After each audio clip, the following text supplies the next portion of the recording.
Hello my dear students, once again I welcome you all on the platform of e-learning BEST by Raviraj Kumar. And आज का जो lecture रहेगा हमारा application of derivatives के ऊपर का पहला लेक्चर होगा। पिछले लेक्चर में आपको introduction to application of derivatives बताया गया था, जिसमें आपने ये सीखा था कि उसमें कौन कौन से कंटेंट आपको पढ़ने हैं। हर एक कंटेंट के बारे में डिटेल में जानकारी दी गई थी कि किस कंटेंट को पढ़ने के लिए आपको कौन कौन से टॉपिक्स को जो पहले कवर कर चुके हैं उसकी जानकारी होनी चाहिए। एंड आई होप कि आप सारे बच्चों ने सिंसियरली उन सारे टॉपिक्स को कवर किया होगा जिसकी रिक्वायरमेंट इस टॉपिक में होने वाली आप सभी लोगों को। एंड आज का जो सब टॉपिक इस टॉपिक के अंडर स्टार्ट करने जा रहे हैं, application of derivatives to tangents and normals. इस टॉपिक का ये सबसे महत्वपूर्ण लेक्चर होगा, सबसे इंपॉर्टेंट लेक्चर होगा। इस पॉइंट से कह रहा हूँ मैं कि आगे आने वाले जितने भी टॉपिक्स रहेंगे उन सारे टॉपिक्स के बारे में एक अपने आप में आपको कॉन्फिडेंस जनरेट होगा कि अगर मैं इस टॉपिक में बहुत अच्छे से कर पा रहा हूँ, मतलब आगे आने वाले जितने भी इसके अंदर सब टॉपिक्स होंगे, हर एक सब टॉपिक मेरे लिए आसान होने वाला है। So my dear students, start करते हैं आज के पहले सब टॉपिक्स के साथ में, जो कि है application of derivatives to tangents and normals. So let's start with this topic.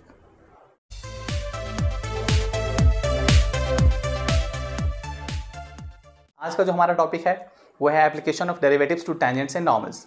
Application of derivatives to tangents and normals पे आने के पहले मैं आपको कुछ बेसिक डिटेल्स मैं इसके बारे में बताना चाहूँगा कि आपने डिफरेंशिएशन पढ़ लिया, पूरा कंप्लीट कर लिया, बट अगर आपसे कोई पूछता है कि dy बाई dx को आप क्या कहते हो, ठीक है, तो अगर आप यहाँ पे कह रहे हो हम इसको कहते हैं डिफरेंशिएशन ऑफ y क्या विद रेस्पेक्ट टू x, तो ये जो आंसर है ना, ये आंसर थोड़ा बच्चा वाला आंसर हो गया, ठीक है। ये बच्चे लोग अब ऐसा आंसर देते हैं, राइट। अब ऐसे आंसर देने वाले बच्चों को हम सच में बच्चा कहते हैं नहीं, अब थोड़ा सा हम लोग आगे बढ़ चुके हैं, we have grown up, right. तो अगर अब इसके बारे में पूछा जाएगा कि इसको किस तरीके से रीड करेंगे आप, तो अब हम लोग यहाँ पे कहेंगे, क्या कहेंगे भाई, the rate of change of what, किसका चेंज हो रहा है, y का, rate of change of y with respect to x, right.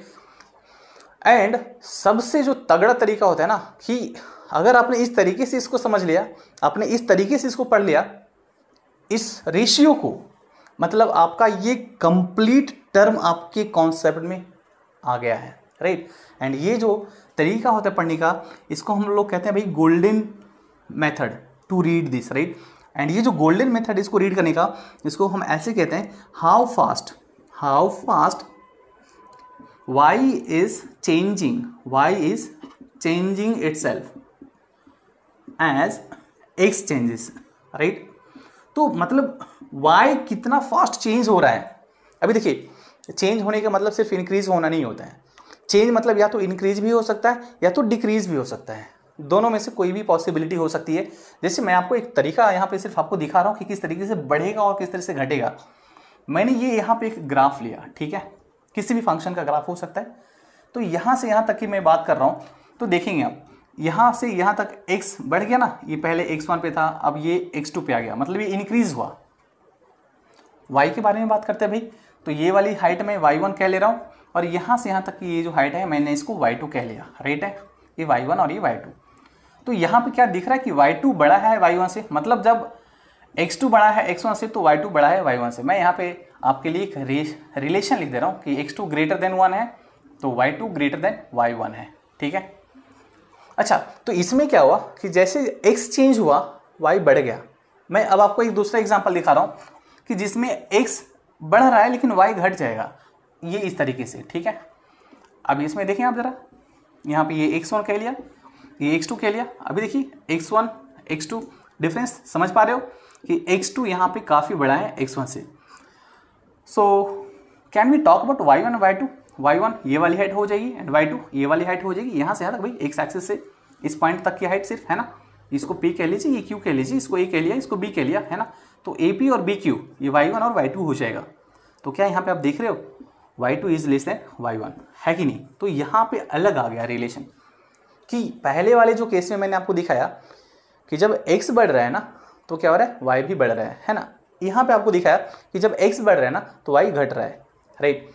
तो यहाँ पे चेंज का मतलब होता है, यहाँ पे जो चेंज होता है ना, इसका मतलब होता है इंक्रीज या डिक्रीज, दोनों में से कुछ भी हो सकता है।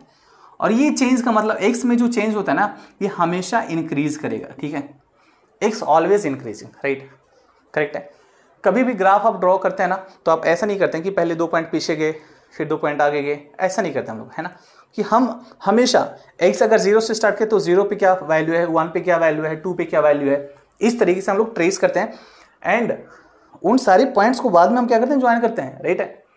तो हम एक स्ट्रोक में ग्राफ ड्रॉ करते हैं, तो एक्स को हम कंसीडर करते हैं कि ये हमेशा इंक्रीज हो रहा है। सो कभी भी ग्राफ की बात करेंगे हम लोग तो एक्स हमेशा उसमें इंक्रीज होगा और वाई में अनसर्टेनिटी होती है। In some cases it may increase, in some cases it may decrease, right. So the best way to read this ratio is as this tells us, है ना, this tells us how fast y is changing itself as x changes, right. तो अगर आप इस चीज को पकड़ पा रहे हो मतलब आपका कॉन्सेप्ट बहुत ही क्लियर है, ठीक है। अच्छा, अगर यहाँ से भी आपको कोई तकलीफ हो रही है तो मैं आपको एक और भी अच्छा तरीका समझा रहा हूँ। अगर ये वाला अब मैं आपको ज्योमेट्रिकली समझाने जा रहा हूँ कि एक्चुअली एप्लीकेशन ऑफ डेरिवेटिव्स में जो पहला टॉपिक है टैंजेंट्स एंड नॉर्मल्स के ऊपर इसका एप्लीकेशन, वो किस तरीके से यहाँ पे इस्तेमाल किया जाता है, हम इसके बारे में अभी समझेंगे। मैं आपके लिए एक सिंपल सा कर्व मैं ड्रॉ कर रहा हूँ। ये कुछ ऐसा ड्रॉ कर लिया बच्चे, ठीक है। चलिए जी, मैं यहाँ पे एक पॉइंट कह लिया ए है और एक दूसरा पॉइंट यहाँ पे मैंने कह लिया ये बी रहा होगा, एंड इसकी करस्पॉन्डिंग ये पॉइंट यहाँ पे पी ले लिया, एंड इसकी करस्पॉन्डिंग यहाँ पे पॉइंट मैंने क्यू कह लिया, ठीक है। मैं जरा पी क्यू को मिला ले तो बच्चे, ठीक है। पी क्यू को ना मैंने मिला लिया, ये कुछ इस तरीके से, ठीक है। तो ये क्यू पॉइंट है और ये पी पॉइंट है, कोई बात नहीं, जुगाड़ कहते हैं इसको हम लोग, बड़ा कर लिया, दिख गया। तो पी क्यू को ज्वाइन किया तो ये क्या मिलेगा आपको, इसको हम कहते हैं एक सीकेंट, राइट। याद करिएगा जब आपको फर्स्ट प्रिंसिपल ऑफ डेरिवेटिव बताया गया था तो ये चीज़ वहाँ पे बहुत अच्छे तरीके से एक्सप्लेन किया गया था। मैं दोबारा आज इसको डिटेल में बता रहा हूँ क्योंकि कंप्लीटली इसके ऊपर ही बेस्ड है इसका पूरा कॉन्सेप्ट। तो ये आपके लिए डबल फायदे का काम होगा यहाँ पे कि आप दोबारा इस चीज़ को रिवाइज कर पा रहे हो कि फर्स्ट प्रिंसिपल हमने किस तरीके से पढ़ा था, राइट। तो यहाँ पे दोनों पॉइंट को मिलाया तो हमारे पास बन गया सीकेंट। अच्छा, अभी ये जो पॉइंट था हमने इसके करस्पॉन्डिंग एक्स वैल्यू क्या लिया था बच्चे, एक्स कहा था, एंड बी के करस्पॉन्डिंग क्या कहा था, एक्स प्लस एच कहा था। मतलब ये वाली डिस्टेंस एक्स होगी और यहाँ से यहाँ तक की ये डिस्टेंस एक्स प्लस एच होगी, मतलब ए से लेके बीच की डिस्टेंस जो बचेगी ये वाली एच डिस्टेंस, राइट। अच्छा जी, मतलब अगर मैं ये पॉइंट पी से क्यू बी पे एक परपेंडिकुलर ड्रॉप कर लिया मैंने, ठीक है, एंड जिसका नाम मैंने एम कह लिया, तो यहाँ से आप देखेंगे अगर ये पॉइंट एक्स है, ए के करस्पॉन्डिंग का पॉइंट एक्स कॉमा 0 में कह ले रहा हूँ, ठीक है। तो ये वाली हाइट ए पी, इसको क्या हम एफ एक्स कहेंगे, बिल्कुल हर बच्चे को जानकारी हो गई होगी अब तक। तो अगर यहाँ पे बी का coordinate x plus H comma 0 लिख रहे हैं तो मैं क्या बी के करस्पॉन्डिंग ये कर्व पर का जो पॉइंट है, मतलब ये हाइट जो बी क्यू है, ये पूरी की पूरी हाइट यहाँ से यहाँ तक की बात कर रहा हूँ मैं बच्चे, ठीक है।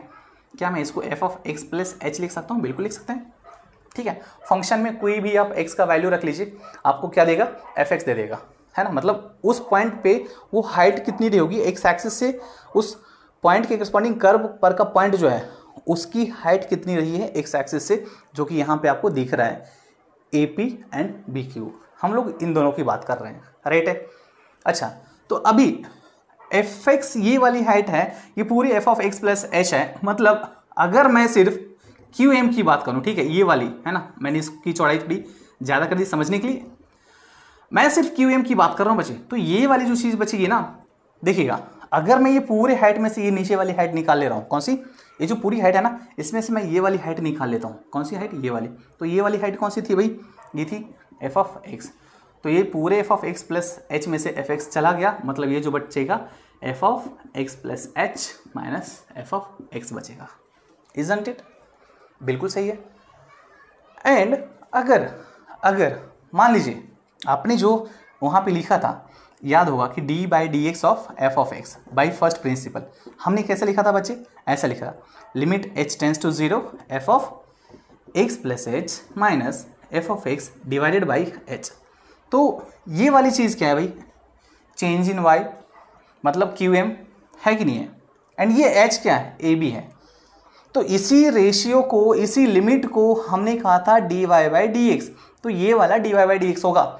एंड यही वाली चीज़ क्या थी भाई, ये थी slope of tangent. Slope of tangent कहाँ पे, this was slope of tangent at point, कौन से पॉइंट पे, तो P पे। चलिए इसके बारे में मैं दोबारा डिस्कस कर रहा हूँ। अभी यहाँ पे हम लोग कंडीशन क्या ले रहे हैं कि जब ये h टेंस टू 0 अप्लाई कर रहे हैं तो h कौन सी वाली डिस्टेंस है भाई, ये ए बी डिस्टेंस है h आपके पास, ठीक है।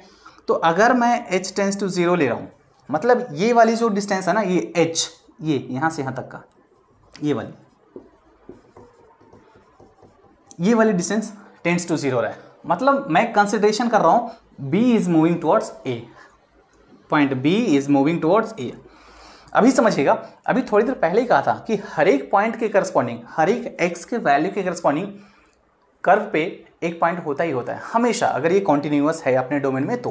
और यहाँ पे दिख रहा है कि कहीं भी कोई भी डिसकॉन्टिन्यूटी नहीं आई ग्राफ में, मतलब ये कॉन्टिन्यूअस है, तो ज़रूर b के करस्पॉन्डिंग पॉइंट एग्जिस्ट किया है, a के करस्पॉन्डिंग एग्जिस्ट किया है पॉइंट।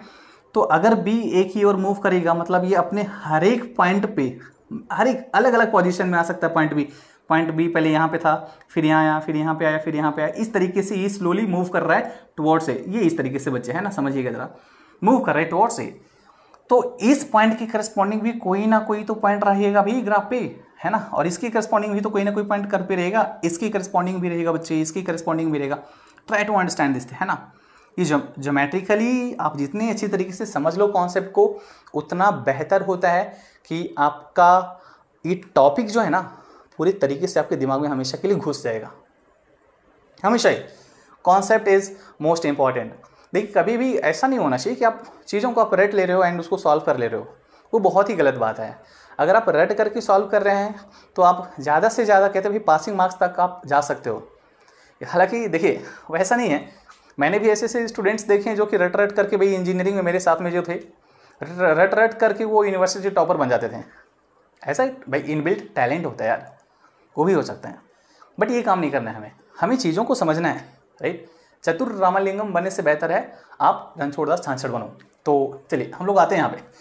तो पॉइंट बी जैसे जैसे एक ही ओर आएगा, पॉइंट क्या, अभी देखिएगा बी के करस्पॉन्डिंग अभी ये पॉइंट आया, जब यहाँ पे अपने नए पोजीशन पे आया, दूसरी पोजीशन पे आएगा तो अभी ये पॉइंट, फिर ये पॉइंट, फिर ये पॉइंट, ये point. Okay, means Q is also moving towards P, exactly, means Q point will tends to point P. So now if Q points will tends to P, मतलब ये जो पी तो यहीं पे फिक्स है ना, पी के साथ कोई चेंज नहीं हो रहा है।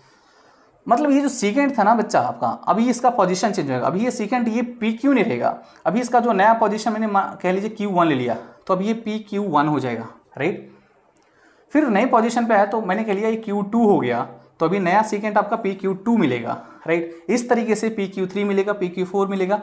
एंड एक सिचुएशन ऐसा आएगा जब ये H लगभग 0 के हो जाएगा इक्वल, ठीक है, मैं कह रहा हूँ लगभग 0 के इक्वल होगा, एग्जैक्टली 0 के इक्वल नहीं होगा, लगभग, ठीक है।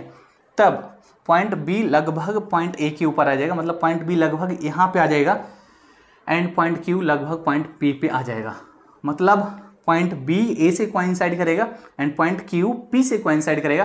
तो उस केस में अभी ये जो सीकेंट ड्रॉ कर रहे थे, क्या अभी आपको सीकेंट मिलेगा? नहीं मिलेगा। अब क्या मिलेगा? अब आपको एक टैंजेंट मिलेगा इस तरीके से, ठीक है, this is a tangent, right. So आपको एक टैंजेंट मिलेगा, मैंने इसको नाम दे दिया पीटी, ठीक है, ये टैंजेंट पीटी, करेक्ट। तो ये टैंजेंट है, अभी यही वाला टैंजेंट का स्लोप यहाँ पे dy बाई डी एक्स लिखा गया है, राइट। अभी समझिएगा कि अगर limit h tends to apply कर रहे हैं 0 की ओर, तो ये वाला डिस्टेंस एंड ये वाले डिस्टेंस का ratio dy by d x होता है। समझने का एक और तरीका आपको बता रहा हूँ मैं, एक और तरीका बता रहा हूँ बच्चे, ठीक है, दूसरे तरीके से समझिएगा। देखेंगे जरा, फिर से उसी प्रकार का एक कर्व ले लिया, जैसे हम कर रहे थे अभी तक वैसे ही करते आएंगे, है ना। इसको हमने, और देखिए कई बार होता है ना कि बच्चे भी फिगर ड्रॉ करते हैं लेकिन अच्छा ड्रॉ नहीं कर पाते हैं। ऐसा कुछ है नहीं कि बाय बॉर्न होता है, थोड़ा सा आप इस्तेमाल करेंगे आप अपने दिमाग का तो बहुत अच्छे से कर पाएंगे। अभी स्ट्रेट लाइन मार लिया भाई, यहाँ पे नाम दे दिया ए, नाम दे दिया बी, थोड़ा सा फिगर देखने में अच्छा होना चाहिए, पढ़ने में अच्छा लगता है। इसको पी कह लिया, इसको क्यू कह लिया। अच्छा, ये हमने इसको सीकेंट बना लिया बच्चे, ठीक है। अब चलिए मैं एक टैंजेंट दिखा देता हूँ। पॉइंट पी पे ये टैंजेंट है हमारा, ठीक है, ये टैंजेंट पी एंड इसका नाम पी टी कह लिया मैंने, ठीक है। अच्छा जी, फिर यहाँ से यहाँ पे जो ड्रॉप किया था परपेंडिकुलर, मैंने m नाम दे दिया वापस। तो वहाँ पे जो हम लिए थे लिमिट h टेंड्स टू 0 है ना, क्या dy बाई डी एक्स का वैल्यू है ना, dy बाई डी एक्स का वैल्यू था f of x plus h minus f of x and divided by h।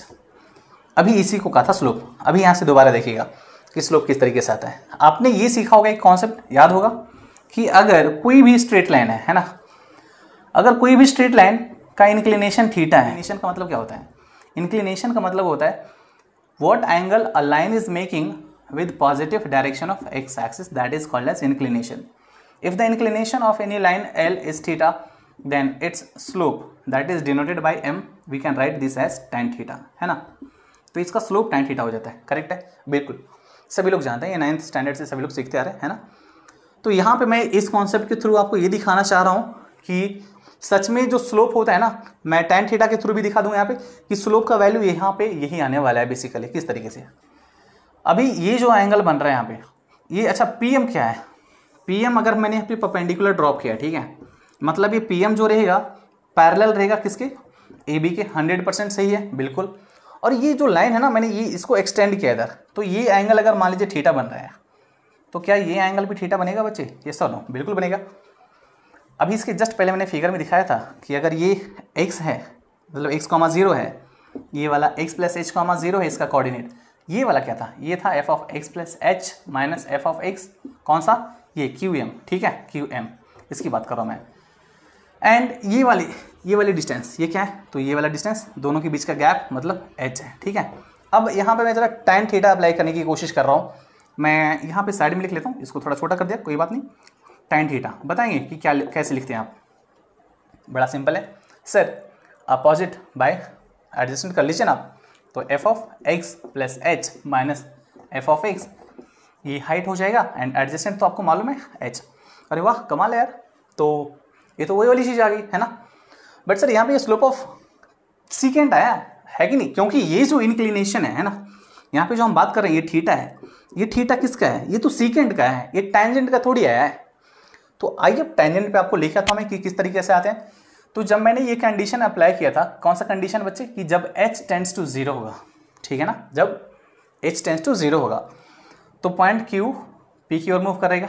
अच्छा मतलब अभी ये वाला ऐसा हो जाएगा, देखिएगा एंगल चेंज हो रहा है, हाँ एंगल चेंज हो रहा है, अभी और नज़दीक आएगा तो ऐसा हो जाएगा, मतलब अभी एंगल ना और चेंज हो गया, राइट, और नज़दीक आएगा। जब ये टेंजेंट बनेगा ना PT, तब ये वाला जो एंगल बनेगा ना, ये वाला, तब उस केस की बात कर रहा हूँ कि जब मैं यहाँ पे ऐसा ले रहा हूँ लिमिट h टेंड्स टू 0, तब यहाँ पे आएगा ये किसके इक्वल, tan थीटा के इक्वल। तब हम लोग यहाँ पे लिखेंगे, अगर यहाँ पे सिर्फ यहाँ पे अगर लिखना है तो इसको हम लोग कैसे लिखेंगे, this is slope of secant किसका भाई, PQ का, राइट। बट अगर ये मैं लिख रहा हूँ h टेंड्स टू 0 अप्लाई करके लिख ले रहा हूँ, तो मैं tan थीटा लिख रहा हूँ और इसको मैं क्या लिखूंगा, स्लोप ऑफ किसका, तो टेंजेंट, कहाँ पे, एट पॉइंट P, MT मतलब slope of tangent at point P, right. So basically आपको जब भी कोई भी फंक्शन दिया हुआ है, ठीक है, कोई भी फंक्शन दिया हुआ है, आप उसका अगर डेरिवेटिव फाइंड आउट कर रहे हैं, मतलब आप क्या फाइंड आउट कर रहे हैं, उस फंक्शन में किसी भी पॉइंट पे इन जनरल x पे, है ना, स्लोप का वैल्यू फाइंड आउट कर रहे हो, किसके स्लोप का, तो टेंजेंट के स्लोप का, राइट। चलिए ये सारी चीज़ अगर क्लियर हो गई है तो बहुत अच्छी बात है। एक मैं एग्जांपल लेता हूँ, बहुत छोटा सा एग्जांपल लेता हूँ बच्चे आपके लिए, ठीक है, कि किस तरीके से स्लोप यहाँ पे फाइंड आउट किया जाएगा। मैं बड़ा आसान सा आपको एक छोटे से एग्जांपल के थ्रू मैं आपको समझाने की कोशिश करूँगा। पहले चलिए एक एग्जांपल लेता हूँ, ले लेता हूँ मैं फंक्शन, कुछ कह लीजिए, है ना, एक एग्जांपल लिया, फंक्शन लिया y is equals to 2x² minus 3x, ठीक है। एंड मैं कह रहा हूँ कि फाइंड द स्लोप ऑफ किसका, तो टेंजेंट, कहाँ पे बच्चे, कोई पॉइंट ले लीजिए, है ना, एट मान लीजिए मैं ऐसा लेता हूँ 1, -1, ठीक है। अच्छा पॉइंट ऐसा लेना चाहिए जो इसको सेटिस्फाई करे, ठीक है। अगर 1, -1 ले रहा हूँ तो सेटिस्फाई कर रहेगा, तो 2 × 1 2 - 3 -1 बिल्कुल सेटिस्फाई कर रहे हैं, ठीक है। तो भाई अब क्या करेंगे, slope of tangent find out करना है, मतलब जैसे स्लोप ऑफ टेंजेंट दिखा आपके दिमाग में dy/dx झलकना चाहिए, डी वाई डी एक्स लिखिए या एम टी लिख लीजिए बच्चे, है ना, एक ही चीज़ है। या तो आप tan थीटा लिखना चाहें तो आप tan थीटा लिख लीजिए, कोई तकलीफ नहीं यार, है ना, कोई टेंशन लेने की जरूरत नहीं है। तो यहाँ पे कैसा होगा आप देख लो, डिफ्रेंशिएट कर लो इसको x के रेस्पेक्ट में। तो d y by d x right side पे क्या लिखेंगे आप, इसका डिफ्रेंशिएशन 4x लिखेंगे एंड 3x का डिफ्रेंशिएशन 3 हो जाएगा। तो किस पॉइंट पे चाहिए आपको, at 1 - 1। Therefore d y by d x कहाँ पे, तो एट ब्रैकेट में लिखते हैं, तरीका होता है 1 - 1 that is equals to 4 into, अभी ये x का वैल्यू पुट करना है ना, x का वैल्यू यहाँ पुट करना है।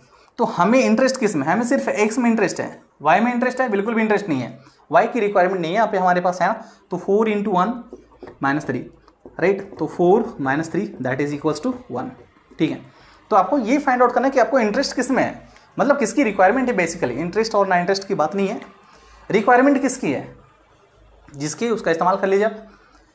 x की जरूरत पड़ रही है यहाँ पे, तो x की जरूरत पड़ी तो आप यहाँ से आप, है ना, इसको लेके आ जाइए, यहाँ पे रख लीजिए, यहाँ पे वैल्यू आपका आ गया स्लोप ऑफ टैंजेंट, है ना। तो आप यहाँ से लिख सकते हैं डायरेक्टली, है ना, slope of tangent at given point is equals to 1 + 1, ठीक है, ये हो गया। अच्छा, और एक एग्जाम्पल, बड़ा छोटा सा एग्जाम्पल और मैं आपको दिखाता हूँ। एक और एग्जाम्पल लेते हैं हम लोग। मैं ऐसा कह रहा हूँ y इज इक्वल्स टू, बहुत सिंपल सा फंक्शन दे रहा हूँ, x³ है and find the slope of tangent, slope of tangent at 0 0, ठीक है, या 0 0 से बेहतर मैं और दूसरा पॉइंट लेता हूँ 1 1 ले लेता हूँ, ठीक है।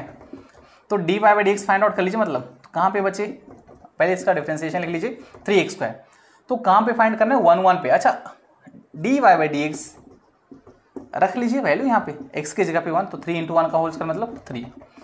पहला सवाल क्या कह रहा है, find the equation of tangent and normal to the curve, है ना, एक कर्व दिया हमारे पास। अच्छा, यहाँ पे नॉर्मल भी आ गया है, नॉर्मल के बारे में आपको अभी जानकारी नहीं है, तो पहले हम लोग आते हैं इधर, थोड़ा सा टैंजेंट एंड नॉर्मल दोनों के बारे में इकट्ठी जानकारी हम लोग हासिल कर लेते हैं कि किस तरीके से उसका इक्वेशन फाइंड आउट करेंगे, ठीक है। मैं दोबारा एक बार जस्ट आपको ये कर्व दिखा रहा हूँ, जस्ट आपके कन्वीनियंस के लिए कि आपको अच्छे तरीके से समझ में आए। ये P है, Q है, जो भी है भाई, है ना, पॉइंट यहाँ पे ले लिया, हमें नाम दे दिया, और यहाँ पे हमने टैंजेंट दिखाया था इस तरीके से, है ना, ये टैंजेंट है आपका PT, राइट, ये PT है, पॉइंट Q यहाँ पे है। एंड भाई, अच्छा नॉर्मल क्या होता है, नॉर्मल का मतलब क्या होता है यार, नॉर्मल कहाँ पे, तो इस पॉइंट पे नॉर्मल, ठीक है, जहाँ पे टैंजेंट लिया है आपने वहीं पे नॉर्मल भी फाइंड आउट करना रहेगा, मतलब कुछ इस तरीके से, है ना। तो नॉर्मल और टैंजेंट के बीच का एंगल 90 डिग्री होगा। मैं अगर ये टैंजेंट है तो इसका स्लोप मैं MT से डिनोट कर रहा हूँ, और अगर ये नॉर्मल है तो इसको PN कह लिया, और इसकी स्लोप को मैं MN से डिनोट कर रहा हूँ, ठीक है, स्लोप ऑफ नॉर्मल, राइट। तो आपको ये तो मालूम होगा कि अगर दो परपेंडिकुलर लाइन्स हैं तो उनकी स्लोप का जो प्रोडक्ट होता है वो क्या होता है, -1। Means once you find the slope of tangent, मतलब MT क्या लिखा था, MT लिखा था आपने dy बाई डी एक्स, तो क्या आप इस रिलेशन का इस्तेमाल इस रिलेशन का इस्तेमाल करके आप Mn को ऐसे लिख सकते हैं क्या, -1 बाई MT, राइट। तो ये आप slope of normal find out कर लेंगे, मतलब आप Mn को क्या लिखेंगे, -1 by dy by d x, है ना। सिंपल है, बहुत ही सिंपल है यार, है ना। या तो आप सीधे से शब्दों में ऐसा कह लीजिए कि dy बाई डी एक्स निकाल लीजिए, मतलब स्लोप ऑफ टैंजेंट निकाल लिया आपने, एंड नेगेटिव रेसिप्रोकल ले लीजिए, स्लोप ऑफ नॉर्मल आ जाएगा, ठीक है। अच्छा, slope of tangent and slope of normal एक बार आपके पास आ गया, तो यहाँ पे ये जो पॉइंट P है, मैं इसको कुछ कह ले रहा हूँ, ये x1, y1 रहा होगा, ठीक है, ये दिया रहेगा, हर क्वेश्चन में लगभग दिया हुआ रहेगा, और जहाँ पे नहीं दिया है वहाँ पे कोई एक पॉइंट सिर्फ x का वैल्यू दिया रहेगा आपके पास, तो y आपको फाइंड आउट करना पड़ेगा। या तो कई बार पैरामीट्रिक फंक्शंस आते हैं जहाँ पे कि x और y दोनों को किसी थर्ड पैरामीटर के रेस्पेक्ट में लिखा जाएगा, एंड वहाँ पे थर्ड पैरामीटर का वैल्यू दिया रहेगा, तो वहाँ पे x y आपको फाइंड आउट करना रहेगा सेपरेटली। तो अलग अलग केसेस आएंगे, आपको वहाँ पे डील करना होगा, और इनफैक्ट मैं हर तरह के केसेस को यहाँ पे आपको सॉल्व करके दिखाऊंगा कि किस तरह के प्रॉब्लम्स को किस तरीके से सॉल्व करना है। चलिए जी, तो यहाँ पे स्लोप ऑफ टैंजेंट आ गया आपके पास, स्लोप ऑफ नॉर्मल आ गया। स्लोप ऑफ नॉर्मल निकालने का सबसे आसान तरीका मैंने आपको क्या बताया, नेगेटिव रेसिप्रोकल ले लीजिए टैंजेंट के स्लोप का, ठीक है। ओके, तो इक्वेशन ऑफ नॉर्मल, पहले इक्वेशन ऑफ टैंजेंट की बात करेंगे, है ना। तो इक्वेशन ऑफ टैंजेंट किस तरीके से लिखा जाएगा, बड़ा सिंपल है सर। कौन सा फॉर्मूला आप इस्तेमाल करें, पहले ये क्लिक होना चाहिए यार कि किस फॉर्मेट का इस्तेमाल किया जाएगा। स्ट्रेट लाइन में बहुत सारे फॉर्मेट हैं, तो हमारे पास क्या मालूम है, हमारे पास स्लोप मालूम है, और हमारे पास क्या मालूम है, पॉइंट मालूम है, मतलब स्लोप पॉइंट फॉर्म का इस्तेमाल करेंगे। कैसे लिखते हैं, y minus y1 and equals to MT x minus x1, right. तो ये इक्वेशन ऑफ टैंजेंट देखी जाएगा। एंड इक्वेशन ऑफ नॉर्मल, है ना, इक्वेशन ऑफ नॉर्मल किस तरीके से फाइंड आउट करेंगे, same y minus y one and equals to, यहाँ पे स्लोप ऑफ टेंजेंट इस्तेमाल किया था, यहाँ पे स्लोप ऑफ नॉर्मल इस्तेमाल करेंगे and x minus x one. So this is how we will find out the equation of tangent and equation of normal. बढ़ते हैं अब इस क्वेश्चन पे आते हैं. अच्छा, सबसे पहले कह रहे हैं find the equation of tangent and normal. तो सबसे पहला काम क्या होगा आपको कि डिफरेंशिएट कर लो आप, ठीक है. तो dy बाई डी एक्स अगर इसका फाइंड आउट करने जाओगे, जिसका डिफरेंशिएशन 3x स्क्वायर आएगा एंड आगे में 2 है तो 2 को मल्टीप्लाई रहने दीजिए भाई, है ना, माइनस एक्स स्क्वायर का डेरिवेटिव 2x आता है. पॉइंट दिया आपके पास, ये दिया है. अच्छा, पॉइंट ये दिया है, इसका मतलब ये क्या है कि ये x कॉमा वाई दिया है. It means this implies x का वैल्यू 1/2 दिया है एंड y का वैल्यू क्या दिया है, 1 दिया है. तो आप यहाँ पे रख लीजिए ना, यहाँ पे सिर्फ x की जरूरत पड़ रही है आपको, y की जरूरत भी नहीं पड़ रही है. तो ये क्या आएगा, 6 इंटू एक्स स्क्वायर है, तो x क्या है 1/2 है, स्क्वायर रख लीजिए, माइनस 2 इंटू 1/2 रख लें आप. ये 2 कैंसिल हो जाएगा, तो 6/4 मतलब 3/2 माइनस 1. 3/2 मतलब 1.5 माइनस 1 इज 0.5, ठीक है. तो ये 0.5 आया. तो ये क्या है आपका, ये आया स्लोप ऑफ टेंजेंट, है ना. ये क्या है आपका, ये आया mt. So can you find the equation of slope, sorry equation of tangent. Equation of tangent कैसे लिखेंगे बच्चे, बताओ आप जरा. लिखते हैं हम, पहले इक्वेशन लिख लीजिए, y minus y one equals to m x minus x one. यहाँ पे x1 y1 दिया है ना, ये वाला है x1 y1, ये वाला है. तो लिखेंगे आप y माइनस y1 का वैल्यू क्या है 1, x, अच्छा m क्या है, m है 0.5 एंड x माइनस x1 का वैल्यू क्या है, हाँ y1 1 है और x1 का वैल्यू 1/2 है. चलिए, 0.5 का मतलब क्या होता है, 0.5 मतलब होता है 1/2, वापस वही वाली चीज़ है यार, है ना. तो y माइनस 1 इक्वल्स टू ये हो जाएगा x/2 एंड माइनस 1/4. मल्टीप्लाई कर लीजिए आप, 0.5 से बेहतर रहेगा यार 1/2 लिख लो, कैलकुलेशन में आसान रहेगा आपके लिए. तो या फिर छोड़ो इसको यार, है ना, इसको जाने तो क्रॉस मल्टीप्लाई कर लो आप, 2y माइनस 2, कैलकुलेशन आसान रहेगा हमारे.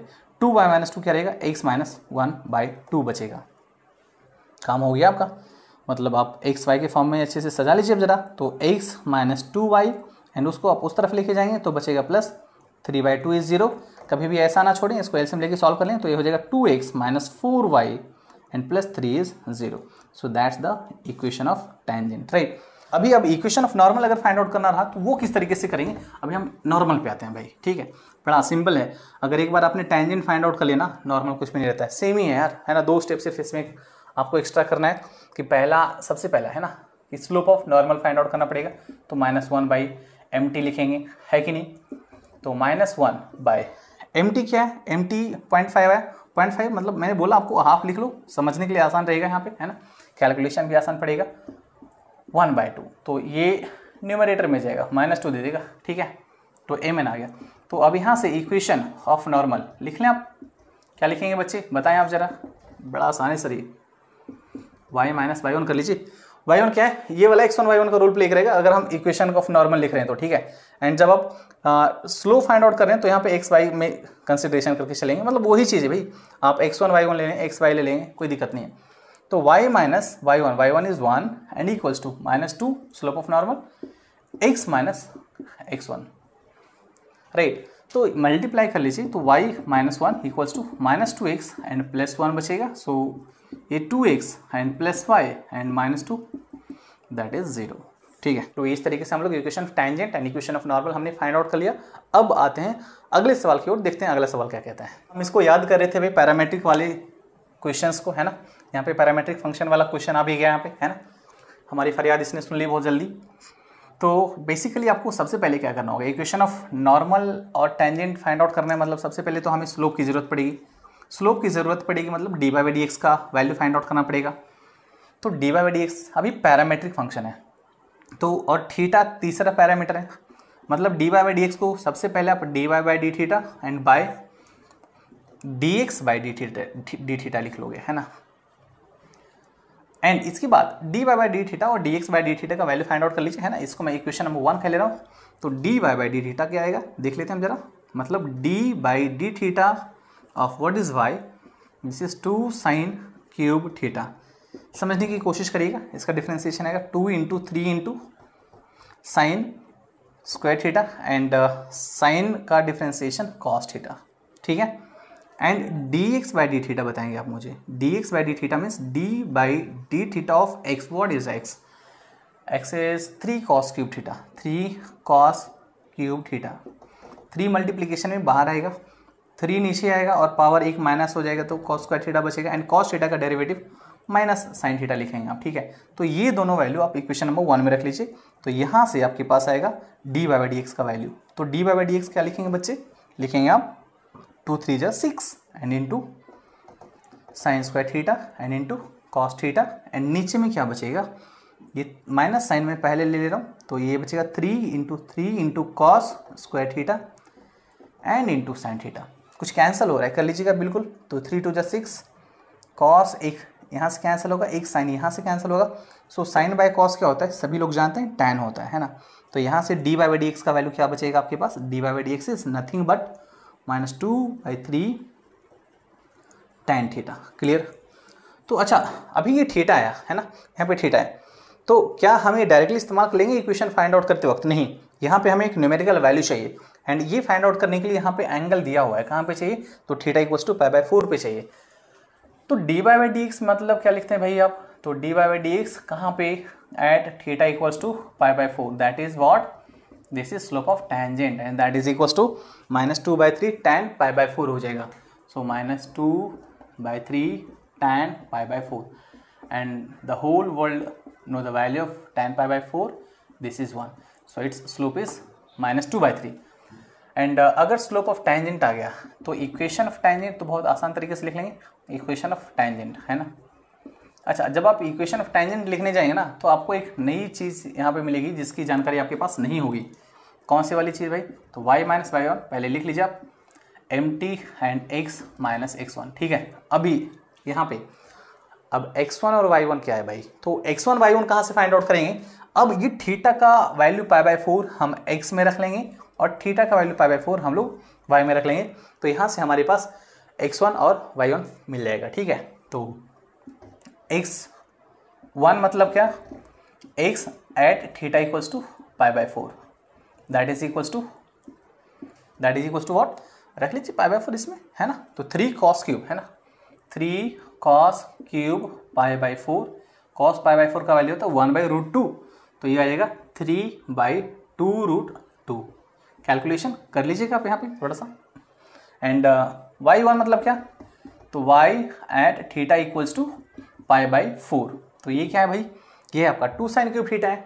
तो sin π/4 का वैल्यू भी क्या होता है? sin π/4 का वैल्यू भी होता है 1/√2। तो ये आएगा 2 इंटू 1/2√2। तो यहाँ पे 2 कैंसिल हो जाएगा, मतलब y1 का वैल्यू क्या मिलेगा? 1/√2 मिलेगा आपको, राइट है। तो आपके पास x1 भी आ गया, आपके पास y1 भी आ गया, आपके पास स्लोप भी आ गया। तो आपके पास दिया हुआ सब कुछ है। तो इक्वेशन ऑफ टेंजेंट लिख लीजिए आप, यहाँ से इस्तेमाल कर लीजिए ना। तो y माइनस y1 क्या है भाई? 1/√2 है आपके पास बच्चे, ठीक है। And what is the slope? Slope is -2/3। This is slope of tangent mt यहाँ पे, है ना। And into x minus what is x1? This is 3/2√2। Just take the LCM from both sides. So ये बचेगा √2y - 1/√2। एंड राइट साइड पे क्या होगा? तो -2/3 को रहने दें आप बाहर। एंड यहाँ पे एलसीएम लेंगे तो आएगा ये 2√2 एंड ये हो जाएगा 2√2x - 3। कुछ चीज़ें कैंसिल होगी, अच्छा लगेगा आपको, कैंसिल कर लीजिए। सो ये 2 और 2 भी कैंसिल होगा, ओके। तो ये 3 को इधर मल्टीप्लाई कर लेंगे तो ये होगा 3√2y - 3, that is minus sine को मल्टीप्लाई करेंगे तो -2√2x एंड +3 बचेगा। इसको आप इस तरफ ले आइए तो 2√2x एंड +3√2y एंड इसको भी चाहे तो इधर ले -6, दैट इज 0, ठीक है। So this is the equation of tangent, right. Equation of tangent आ गया आपके पास, किस तरीके से फाइंड आउट किया। एंड इक्वेशन ऑफ नॉर्मल पे आते हैं अभी हम लोग कि किस तरीके से फाइंड आउट करेंगे। तो आते हैं अभी हम इक्वेशन ऑफ नॉर्मल के ऊपर। इक्वेशन ऑफ नॉर्मल, इसमें क्या क्या जरूरत पड़ेगी आपको? पहला फॉर्मेट तो लिख लें, है ना। कैसे लिखते हैं? y - y1 equals to mnx - x1। क्या इसमें से कोई भी ऐसी जानकारी जो अभी तक आपके पास आई नहीं है? चेक करते हैं। y तो वैसे रहेगा, y1 आ चुका है भाई यहाँ पे, है ना। y1 आ चुका है, x1 आया क्या? बिल्कुल आ चुका है। mn मिला है क्या? नहीं, अब तक नहीं मिला है भाई। तो mn फाइंड आउट कर लीजिए आप। तो mn को कैसे लिखते हैं, -1 by slope of tangent, negative reciprocal of slope of tangent. This implies slope of normal is nothing but -1 by -2/3, that is 3/2, right. तो यहां से mn क्या लिख लेंगे आप, ये हो गया 3/2. अब इक्वेशन ऑफ नॉर्मल लिख लीजिए. Therefore equation of normal is, equation of normal कैसे लिखेंगे बच्चे आप, बड़ा आसान है सर ये तो. y minus y1, what is y1, वहाँ पे आपके पास 1/√2 है and equals to m, what is mn minus नहीं ये 3/2 है एंड इनटू x माइनस 3/2√2 है. ठीक है, सेम काम करना है आपको यहाँ पे, एलसीएम ले लीजिए. तो ये आएगा √2y - 1/√2 एंड राइट साइड पे आइएगा, सो 3/2 एंड 2√2x मिलेगा, -3 मिलेगा एंड डिवाइडेड बाई 2√2 मिलेगा. कुछ कैंसिल हो रहा है, कर लीजिए. बहुत अच्छा, कैंसिल हो गया भाई यहाँ पे. तो 2 2 ज़ा 4 मल्टीप्लाई कर लीजिए यहाँ पे आप लाके लेफ्ट साइड पे. सो 4√2y - 4 एंड ये हुआ 6√2x - 9. तो इसको मैं ज़रा ऊपर लिख ले रहा हूँ, है ना. क्या मिलेगा, इस टर्म को यहाँ पे रहने और इसको आप राइट साइड पे लेके जाओ. सो ये होगा 6√2x - 4√2y एंड -9 और इधर से +4 जाएगा, means -5, that is 0. So this is the equation of normal, right. तो रहने दीजिए, मतलब बेसिकली किसी भी तरह का सवाल, डिफ्रेंसिएशन, बस एक ही चीज़ की ज़रूरत है. डिफ्रेंसिएशन आप फाइंड आउट कर पा रहे हो, dy/dx का वैल्यू, भले वो पैरामेट्रिक केस हो या भले वो हो सकता है कल को इम्प्लिसिट फंक्शन आ जाएगा, या तो हो सकता है कल को आपके पास लॉगरिथमिक डिफ्रेंसिएशन का कोई भी प्रॉब्लम आ जाए. हमेशा आपको जस्ट डिफ्रेंसिएशन जो है वो कैलकुलेट करने के लिए आना चाहिए. मतलब once you find out the slope of tangent, there is nothing in this topic basically, right. So basically you just need to have the knowledge of dy/dx, means किस तरीके से इसको फाइंड आउट किया जाता है, राइट. चलिए देखते हैं हम अगले क्वेश्चन पे आते हैं कि अगला क्वेश्चन क्या कहता है. तो आइए अगले सवाल पे आते हैं. अगला सवाल हमारा क्या कह रहा है, बड़ा सिंपल सा सवाल है. पहले तो मैं आपको बता दूं, कह रहा है find the point on the curve. अभी यहाँ पे ना पॉइंट फाइंड आउट करना है ना, अभी इक्वेशन वगैरह फाइंड आउट नहीं करना है. Find the point on the curve y = √x - 3 where the tangent is perpendicular, है ना, टू द लाइन दिस. अच्छा, मतलब कैसा है कि कोई तो एक कर्व रहा होगा, y = √x - 3, y = √x - 3, मतलब ये कर्व कुछ इस तरीके से रहेगा भाई, है ना. अच्छा, और एक लाइन है 6x + 3y - 5 = 0. तो ये तो लाइन पहले है ना, कोई लाइन है ये वाला जो कि भाई कह रहा है, अच्छा टैंजेंट इस पे परपेंडिकुलर है, मतलब ये ऐसा होगा, इसके ऊपर टैंजेंट रहोगा, कोई टैंजेंट है ऐसा, ये टैंजेंट ले लिया है ना, और इस पे परपेंडिकुलर एक लाइन रहा है, ठीक है, ऐसा है. मतलब ये जो लाइन दिया है, ये दिया है 6x + 3y - 5, दैट इज 0. तो आपको ये वाला पॉइंट फाइंड आउट करना है कि ये पॉइंट क्या रहा. पॉइंट का नाम मैंने P दे दिया, ये नॉर्मल है तो Pn हो गया, ये टैंजेंट है तो PT कह लिया. पॉइंट P फाइंड आउट करना है. सवाल एकदम क्लियर हो गया अभी, है ना. तो यहाँ से है ना, किसी भी लाइन, अगर मान लीजिए कि कोई लाइन लिख रहे हैं आप, ax + by + c = 0, इसका इक्वेशन है लाइन का.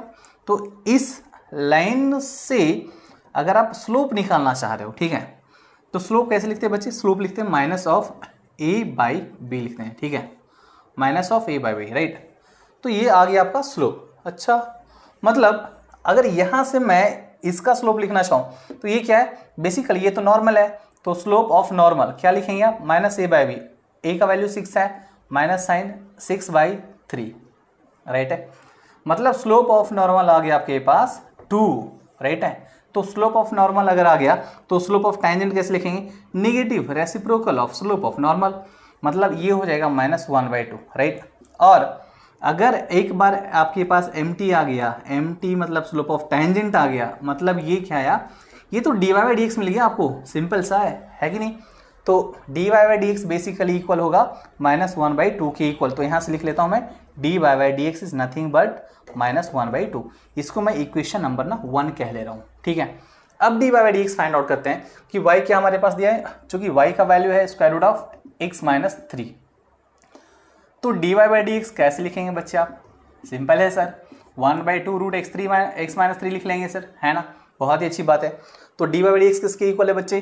तो ये है -1/2 के इक्वल सर। तो रख लीजिए आप 2√x-3, कुछ कैंसिल हो रहा है, कर लीजिए, बहुत अच्छा लगा आपको।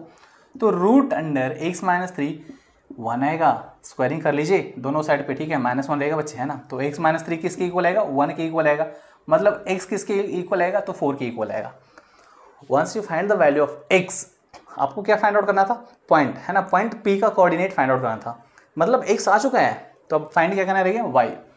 तो देयरफॉर, है ना, y is nothing but, y क्या भाई? ये तो रूट अंडर x-3 है सर, है ना।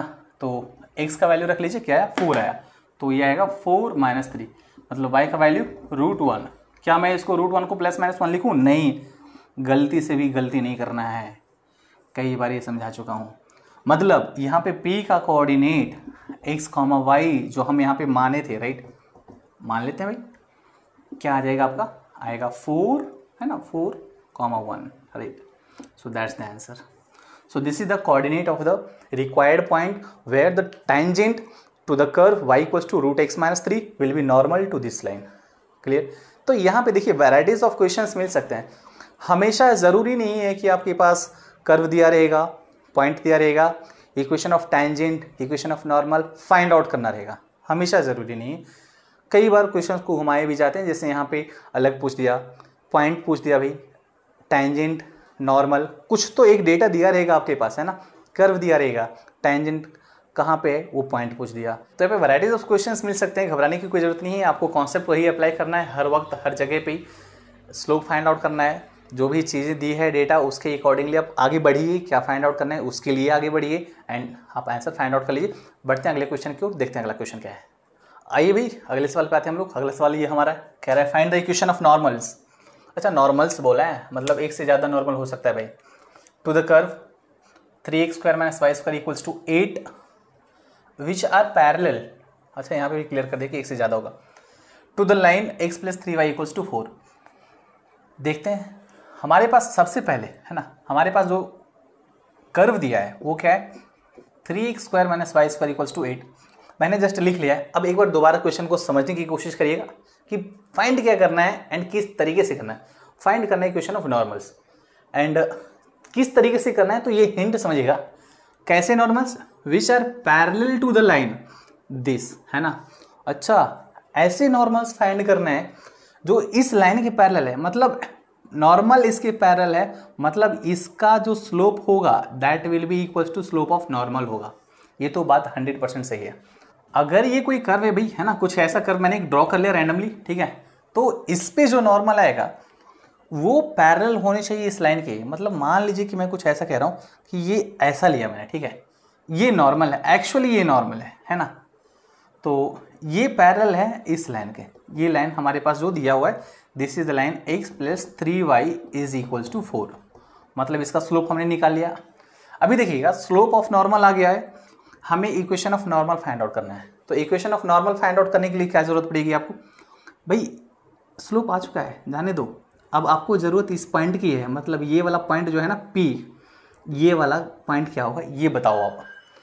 तो कहाँ से पता करेंगे भाई? तो हम लोग पता करेंगे फिर से dy/dx के थ्रू जाएंगे, है ना। तो स्लोप ऑफ टेंजेंट आएगा। अच्छा, स्लोप ऑफ टेंजेंट मालूम है? नहीं मालूम है, तो slope of tangent find out करने के लिए स्लोप ऑफ नॉर्मल मालूम है हमें, है ना। तो स्लोप ऑफ नॉर्मल सबसे पहले मैं लिख ले रहा हूँ कि क्या होगा, तो ये इक्वल है m के, मतलब इसका स्लोप निगेटिव ऑफ a/b, मतलब 1/3, ठीक है। तो स्लोप ऑफ नॉर्मल आ गया, तो स्लोप ऑफ टेंजेंट क्या लिखोगे आप? लिखोगे -1/, निगेटिव रेसिप्रोकल लेते हैं, ठीक है ना। मैं यहाँ पे लिख दे रहा हूँ फॉर्मूला आपके लिए, -1/mn लीजिएगा, तो ये आएगा आपके पास 3 आएगा, ठीक है। तो 3 आ चुका है स्लोप ऑफ टेंजेंट। एंड ये किसके इक्वल होता है? तो ये होता है dy/dx के इक्वल। दिस इंप्लाइज dy/dx किसके इक्वल होगा भाई? तो ये होगा 3 के इक्वल। चलिए अभी ना इसको मैं इक्वेशन नंबर 1 कह ले रहा हूँ।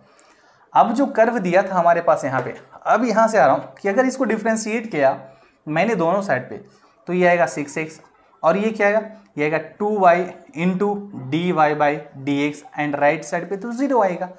जरा सा मैं इसको इधर लिख ले रहा हूँ, तो यहाँ से क्या मैं ऐसा लिख सकता हूँ बच्चे, कैसा? इस तरीके से कि 2 × dy/dx। अच्छा, यहाँ पे 2y है, 2y × dy/dx that is equal to 6x। अच्छा, मतलब d y by d x का वैल्यू क्या आएगा, तो d y by d x का वैल्यू आएगा 2 3 जा 6 कैंसिल हो जाएगा, तो 3x बाई वाई आएगा। ठीक है, मीन्स 3x बाई वाई का वैल्यू 3 के इक्वल रहेगा। दिस इम्प्लाइज है ना from 1 and this relation d y by d x क्या लिखेंगे आप 3 and this is equals to 3x by y. So 3 3 cancel कर लीजिए ना, this implies x is equals to y, right. तो x इक्वल्स टू वाई एक relation आपके पास आ चुका है। अब ये वाला वैल्यू है ना, अब ये वाला वैल्यू आप क्या करिए कर्व में रख लीजिए। ठीक है, इसमें सेटिस्फाई करवा लीजिए, आपको पता चल जाएगा कि ऐसे कितने पॉइंट्स आ सकते हैं, राइट। तो मैं x का वैल्यू यहाँ पे y रख ले रहा हूँ, तो अगर यहाँ पे x का वैल्यू y के इक्वल रख लिया तो ये होगा 3y square minus y square that is 8। So 3y square minus y square क्या आएगा भाई, तो आएगा 2y square and that is equals to 8।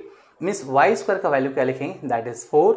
Okay, means y का वैल्यू क्या लिखेंगे तो प्लस एंड माइनस 2 लिखेंगे। Once you find the value of y as plus minus 2, can't you find the value of x, right? Because you have a relation between x and y.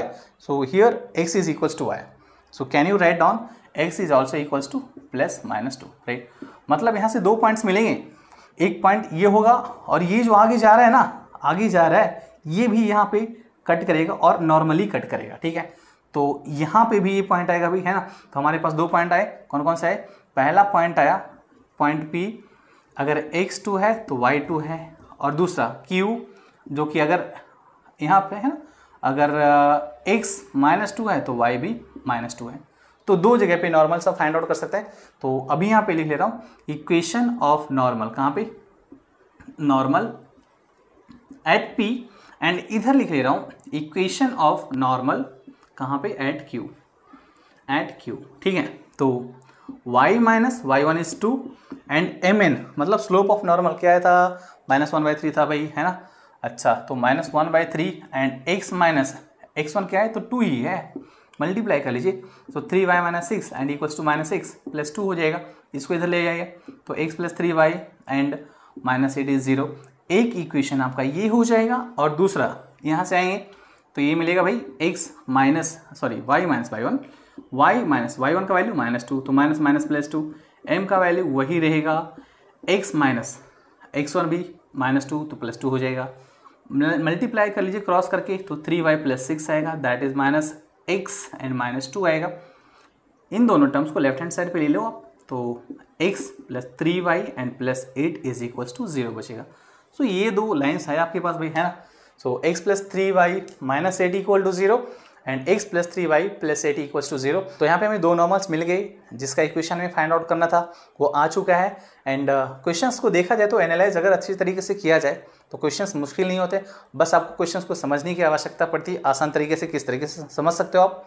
तो एक एक करके आप step to step आगे बढ़िए, किस data की requirement है, अगर ये चीज़ आपको क्लिक होता जा रहा है और वो डेटा कहाँ से फाइंड आउट किया जाएगा ये भी आपके पास जानकारी होती है, एंड ये चीज़ साथ में क्लिक हो रहा है तो बहुत अच्छी बात है, फटाफट आपका काम होता जाएगा। बढ़ते हैं अगले क्वेश्चन की ओर। अगला क्वेश्चन क्या है हमारा, देखते हैं। तो स्टूडेंट अगले क्वेश्चन के ऊपर आते हैं हम लोग। अगला क्वेश्चन क्या कह रहा है देखते हैं, है ना। अगला सवाल ये है हमारे पास, कह रहा है particle moves along the curve 6y = x³ + 2। अच्छा, मैं पहले आपको ये बता दूं कि ये जो क्वेश्चन है ये क्वेश्चन है एक्सरसाइज 2.1 का क्वेश्चन नंबर 7। ठीक है, क्वेश्चन नंबर 7 है। जरा से इस क्वेश्चन में एक मिस्टेक है, वहाँ पे आपके पास जो टेक्स्ट बुक में दिया है वो है 6y = x² + 2। इसको जरा सा चेंज कर लीजिएगा, ये एक्चुअली x³ + 3 है। ठीक है, ये मिस्टेक है यहाँ पे, तो यहाँ पे मैंने चेंज करके आपके लिए लिखा हुआ है।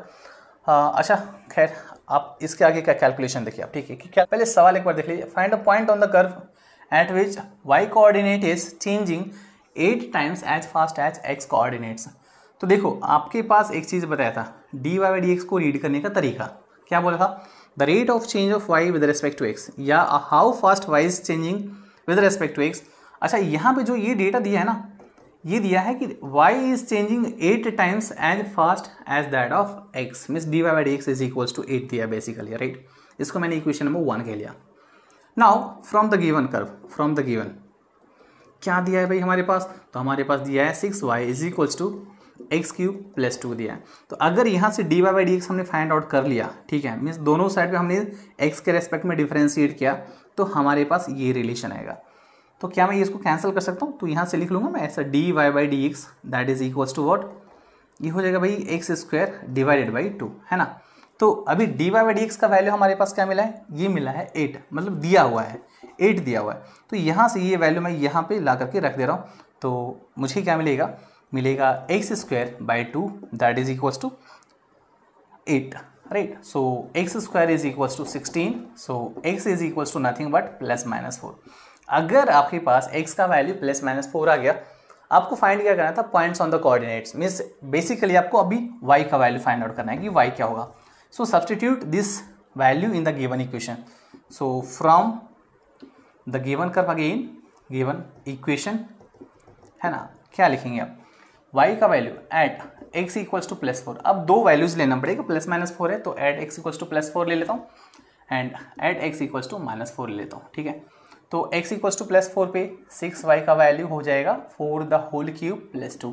4 द होल क्यूब में 64 plus 2 that is 66, so 6y 66, so y is equals to आएगा यहाँ से 11। मीन्स यहाँ से अगर कोऑर्डिनेट लिखना चाहोगे पॉइंट P का, जिस पे टेन यहाँ पे है ना, जहाँ पे कि डी बाई डी एक्स का वैल्यू 8 है ना, तो वो क्या हो जाएगा 4,11, x, y लिखते हैं तो x का वैल्यू 4 एंड y का वैल्यू 11। यहाँ पे आएंगे आप at x equals to minus 4, वापस यहाँ पे रख लीजिए value. So 6y is equals to minus 4 the whole cube and plus 2, so minus 64 plus 2 that is minus 62, this is 6y, so y is nothing but minus 31/3, correct. So यहाँ से दूसरा point क्या मिलेगा, अगर मैं जिसको p डैश कह लूँ तो मैं लिखूंगा x is minus 4 and y is minus 31/3, right. So ये हमारे पास दो पॉइंट्स आ गए, राइट, जहाँ पे कि इस कर्व पे d y by d x का वैल्यू 8 हो जाएगा, राइट। तो अलग अलग वैरायटी के क्वेश्चंस आपको यहाँ पे मिल रहे हैं एंड हर एक क्वेश्चन में बस कुछ करना नहीं है, d y by d x find out करना है एंड आपके पास डेटा क्या दिया हुआ है, आपके पास पूछ क्या रहा है, ये चीज़ बस आपको समझ में आ गया, मतलब आपका काम हो गया, ठीक है। अगले क्वेश्चन पे आते हैं। सवाल क्या है, कह रहा है if the line y equals to 4x minus 5 this line touches this curve y square equals to ax cube plus b at a point 2, 3 then find the value of a and b। अच्छा, मतलब ये सवाल अपने आप में अलग किस्म का सवाल है, जिसमें ना तो आपको equation of tangent and equation of normal find out करना है, ना तो आपको कोई पॉइंट कर्व पे फाइंड आउट करना है जिसमें कि टेंजेंट एंड नॉर्मल का कुछ कंडीशन दिया हुआ है। यहाँ पे आपको इक्वेशन ऑफ कर्व में जो दो अननोन्स हैं, आपका वो वैल्यू फाइंड आउट करना है। आपको इक्वेशन ऑफ कर्व में जो दो अननोन वैल्यूज़ हैं ए एंड बी, उसका वैल्यू फाइंड आउट करना है एंड यहाँ पे आपको वो फाइंड आउट करने के लिए हेल्प के लिए आपको दिया है, कह रहा है कि this line touches the curve this at this point 2, 3। तो मैं एक कोई भी एक रैंडम सा कर्व बना लिया इस तरीके का, भाई है ना, मालूम नहीं कि क्या होगा उसका, कैसा आया होगा उसका कर्व, जस्ट ड्रॉ कर लिया एंड कह रहा है ये P2,3 पे ये टच कर रहा है और इसका equation y is equals to 4x minus 5। अच्छा, जैसे ही कोई लाइन दिखे ना, सबसे पहले आप उसके स्लोप के बारे में सोचो। और ये कौन है, ये तो टेंजेंट है, PT का क्या है भाई, ये एक टेंजेंट है ना, तो इसका स्लोप कैसे लिखेंगे, इस लाइन का स्लोप, है ना, हाँ, y equals to mx plus c का फॉर्म है, मतलब यहाँ पे डायरेक्टली स्लोप का वैल्यू 4 लिख लेंगे यहाँ पर, राइट। तो यहाँ पे स्लोप आ गया 4, मतलब स्लोप किसका, तो ये टेंजेंट का स्लोप है ना, तो slope of tangent that is equals to 4 आया। अब स्लोप ऑफ टेंजेंट 4 आया, means d y by d x का वैल्यू आपके पास क्या है बच्चे, सर 4 आ गया है। चलिए इसको मैंने इक्वेशन नंबर 1 कह लिया, ठीक है। अच्छा, आगे बढ़ते हैं। अब कह रहा है हमारे पास जो कर्व है ना, y square equals to a x cube plus b है ना, तो मैं अगर इसको डिफ्रेंशिएट कर लूँ दोनों साइड पे x के रेस्पेक्ट में, है ना, तो यहाँ पे क्या मिलेगा 2y into d y by d x and right side पे मिलेगा 3 times a x square and b constant है तो उसका डिफ्रेंशिएशन 0 लिख लेंगे आप। तो d y by d x का वैल्यू क्या मिलेगा यहाँ पे, आप क्या ऐसा लिख सकते हैं 3a into x square by 2 times y। अच्छा, ये d y by d x किस पॉइंट पे, तो पॉइंट 2, 3 दिया हुआ है ना, 2,3 पे, तो मैं d y by d x at which point, at point 2,3 मैं इसको फाइंड आउट कर रहा हूँ। सो x का वैल्यू 2 रख लीजिए, सो 3a इंटू 2 का होल स्क्वायर एंड y का वैल्यू 3 रख लीजिए, so 2 the whole that is 4 and into 3 is 12a and by 6 that gives you 2a। तो स्लोप ऑफ टेंजेंट एट 2,3 यहाँ पे 2a आ रहा है। अच्छा, वही चीज़ है क्या, स्लोप ऑफ टेंजेंट एट 2,3 ये 4 है, सो इसको मैं इक्वेशन नंबर 2 कह ले रहा हूँ, है ना। Therefore d y by d x कहाँ पे, डिफ्रेंशिएट करने के बाद जो कर्व का इक्वेशन से डिफ्रेंशिएशन के बाद जो हमें स्लोप मिला दैट इज 2a, तो इसको मैंने कह लिया equation number 2। So from 1 and 2, है ना, from 1 and 2 can we write these two are equal? That is 4 is equals to 2a. This implies a is equals to 2. Once you find the value of a, can't you find the value of b? अब ये value curve में रख लीजिए, है ना. So from the given curve क्या मिलेगा बच्चे? मिलेगा आपको y square is equals to A का वैल्यू आया 2 एंड एक्स का अच्छा एक्स क्यूब रहने दीजिए आप एंड प्लस बी है. अच्छा अभी इस कर्व को, है ना, मैं और सिंप्लीफाई कर लूँ. Y square equals to 2x cube plus b आया. ठीक है, अभी इस कर्व को पॉइंट 2,3 सेटिस्फाई करेगा, क्योंकि पॉइंट 2,3 इस कर्व का एक पॉइंट है, राइट. तो ये पॉइंट आप उसमें सेटिस्फाई करवा लीजिए. लिख लेंगे since P23 lies on the curve therefore, है ना, देयरफॉर 3 मीन्स y का value 3 the whole square that is equals to 2 into 2 the whole cube, x का वैल्यू 2 है and plus b. So 9 is equals to 16 plus b. This implies b is equals to, this implies, है ना, यहाँ पे लिख लेते हैं b is equals to क्या आएगा 9 माइनस 16 इज माइनस 7. सो आपके पास a और b पूछ रहा था, तो a का वैल्यू क्या है यहाँ पे, है ना, a का वैल्यू आ गया 2 एंड b का वैल्यू आ गया minus 7. That's the answer, right. Okay, so students अभी हम लोग अपना डिस्कशन यहाँ पे स्टॉप करते हैं एंड अगले लेक्चर में हम लोग फिर से मिलेंगे एक नए टॉपिक के साथ, जिसमें आपको derivative as a rate measure आपको पढ़ाया जाएगा एंड उसमें हम लोग देखेंगे डिफरेंट ज्योमेट्रिकल फिगर्स में 3D ज्योमेट्रिकल फिगर्स की बात करेंगे. वहाँ पे उसकी प्रॉपर्टीज़ की बात करेंगे कि किस तरह से एक क्वांटिटी को अगर चेंज किया जा रहा है तो बाकी के क्वांटिटीज़ उसके चेंज हो रहे हैं, right.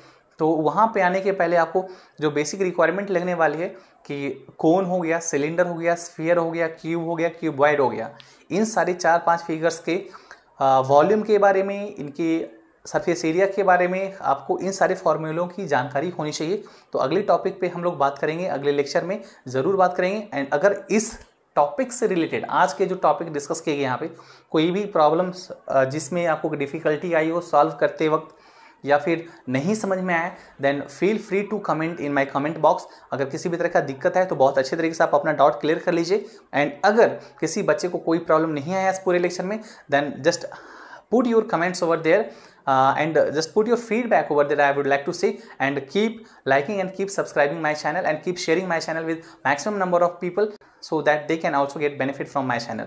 So here I am concluding my today's session. We'll meet in the next lecture. Thank you. Thanks a lot everyone for watching my channel. Keep learning from BST. Keep watching BST.